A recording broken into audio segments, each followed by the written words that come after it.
हेमवती नंदन गढ़वाल केंद्रीय विश्वविद्यालय के बीजीआर परिसर पौड़ी में विश्वविद्यालय प्रशासन की ओर से छात्रों की समस्याओं का अभी तक निराकरण न होने पर अब छात्र संगठन ने परिसर के गेट पर भूख हड़ताल शुरू कर दी है।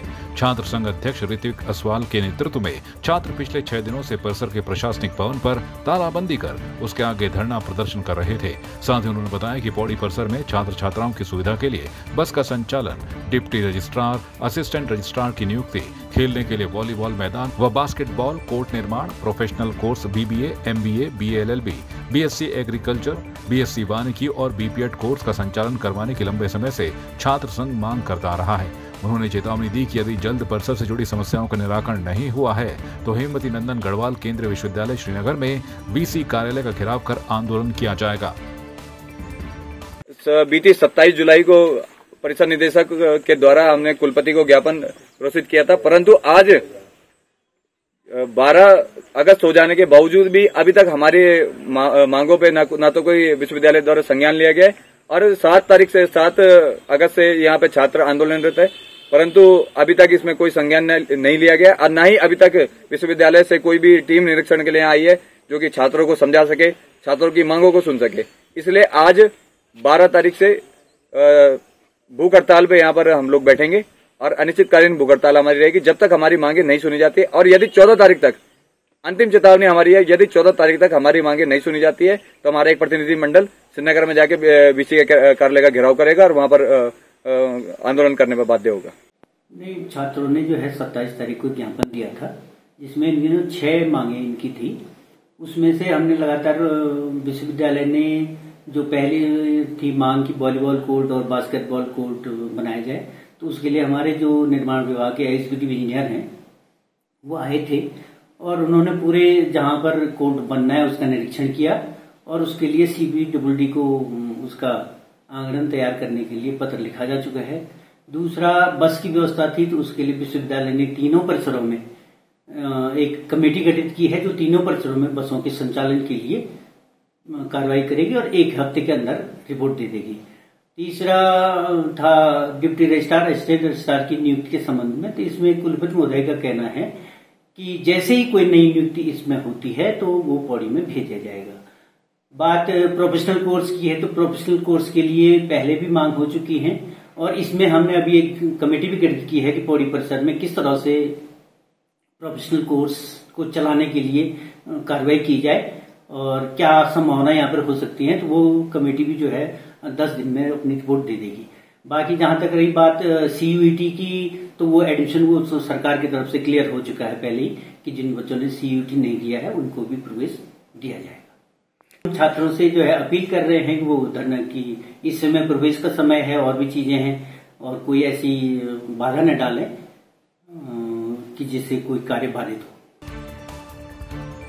पौड़ी जिले के श्रीनगर विधानसभा क्षेत्र में सावन के आखिरी सोमवार में जहां प्रदेश भर के शिवालयों में शिव भक्तों ने पूजा अर्चना की, तो वहीं चौथान पट्टी में अतिवृष्टि से प्रभावित ग्रामीण क्षेत्र किमवाड़ी के ग्रामीणों ने क्षेत्र की खुशहाली के लिए शंकर भगवान को खुश करने की कोशिश की। इस दौरान क्षेत्र के बिंदेश्वर महादेव मंदिर में शिव पार्वती समेत शिवलिंग की भी स्थापना की गई।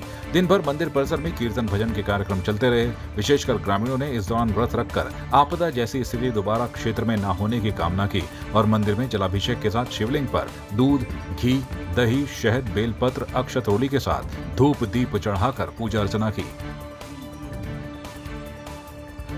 हमने भी व्रत रखा था, सुबह से पूजा उपासना करी और हमारे गांव द्वारा बिंदेश्वर महादेव का एक छोटा सा मंदिर का निर्माण हुआ जिसमें हमने शिवलिंग की स्थापना करी। सारे गांव वालों ने सुबह से व्रत रखा था और सबने शिव की उपासना करी, यज्ञ किया और भगवान से प्रार्थना करी कि हमारे गढ़वाल में जो भी आपदा विपदा सभी लोगों पे आई, जिनके भी घर बह गए, किसी के खेत बह गए, तो वो भी अपने दिल से भगवान से प्रार्थना कर रहे हैं कि ऐसी विपदा दोबारा ना आए। हमारे गांव में पूजा थी, मूर्ति स्थापना थी, मंदिर बनाया गया था हमारे गांव वाले यहाँ। जैसे कि आपको पता है कि कुछ दिनों पहले ही हमारे गांव में बहुत बड़ी आपदा आई थी, तो आज हमने भगवान शिव से यही प्रार्थना की कि आगे से हमारे गाँव में कभी ऐसी आपदा ना आए। पौड़ी जिला विकास खंड के अंतर्गत साधना स्वायत्त सहकारिता की वार्षिक आम सभा बैठक का आयोजन ब्लॉक सभागार पौड़ी में किया गया। बैठक की अध्यक्षता साधना स्वायत्त सहकारिता के अध्यक्ष दिव्या देवी की ओर से की गई। बैठक में मुख्य अतिथि के रूप में खंड विकास अधिकारी दिनेश सिंह नेगी, ग्रामीण उद्यम वेग वृद्धि परियोजना पौड़ी से सहायक प्रबंधक संस्थाएं एवं जेंडर वंदना रतूड़ी, स्वास्थ्य विभाग से संकिता शर्मा, उद्यान विभाग से शिवराज पोखरियाल, कृषि विभाग से अंकिता नेगी, बीएमएम विजय बिष्ट आदि ने शिरकत कर अपनी अपनी योजनाओं के बारे में जानकारी दी। कार्यक्रम की शुरुआत दीप प्रज्वलित कर की गई। तत्पश्चात लवाली क्षेत्र के समूह महिलाओं की ओर से लोक नृत्य किया गया।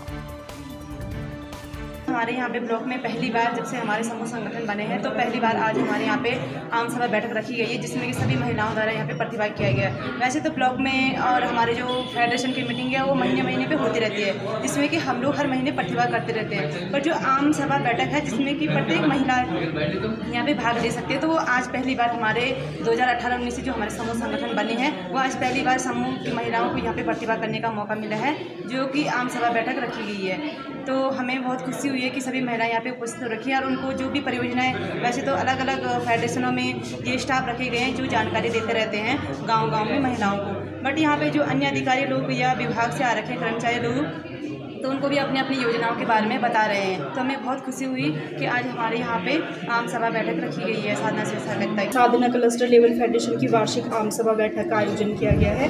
इस बैठक का मुख्य उद्देश्य है जितने भी CLF से जुड़े हुए समस्त शेयर धारकों को दीप परियोजना, NRLM परियोजना से जिस भी गतिविधि से लाभान्वित किया जा रहा है एवं सरकार के द्वारा जो भी फंड का सहयोग यहाँ पे किया जा रहा है, एक तो उसकी जानकारी देना होता है, दूसरा यहाँ पे जो बोर्ड मेंबर है उसको भंग करके नए कार्यकारिणी सदस्य की यहाँ पे समिति का गठन किया जाता है। रोजगार प्राप्त कर सकती हैं। एक तो यहाँ पे अल्ट्रा पुअर गतिविधि के माध्यम से यहाँ पे सदस्यों को लाभान्वित किया गया है। अल्ट्रा पुअर में कुछ सरकार द्वारा परियोजना द्वारा कुछ मानक निर्धारित किए गए थे, उन मानकों में जो सदस्य आ रहे हैं उनको अल्ट्रा पुअर गतिविधि के माध्यम से लाभान्वित किया गया है। उसमें से कुछ मानक हैं जैसे कि बेघर हो गया, निराश्रित परिवार हो गया, विकलांग परिवार है और घर में कोई सक्षम कमाने वाला नहीं है। इसके अलावा है घर में कोई 18 से 59 साल के बीच कोई पुरुष सदस्य नहीं है, या भूमिहीन है, या 25 साल से ऊपर कोई पढ़ा लिखा नहीं है, या अनुसूचित जाति के परिवार हैं। तो ये कुछ मानक है जिनमें 3 या 3 से ज़्यादा मानक में अगर सदस्य आता है तो उसको अल्ट्रा पुअर गतिविधि से लाभान्वित किया गया है। पौड़ी से संवाद 365 के लिए भगवान सिंह की रिपोर्ट। आपकी इस पर क्या राय है, हमें कमेंट कर जरूर बताएं। इसके साथ ही आप हमारे YouTube चैनल को सब्सक्राइब कीजिए। आप हमें Facebook, Instagram, Twitter और कू ऐप पर फॉलो भी कर सकते हैं। और संवाद 365 के साथ एक क्लिक में जुड़ने के लिए डाउनलोड कीजिए संवाद 365 ऐप।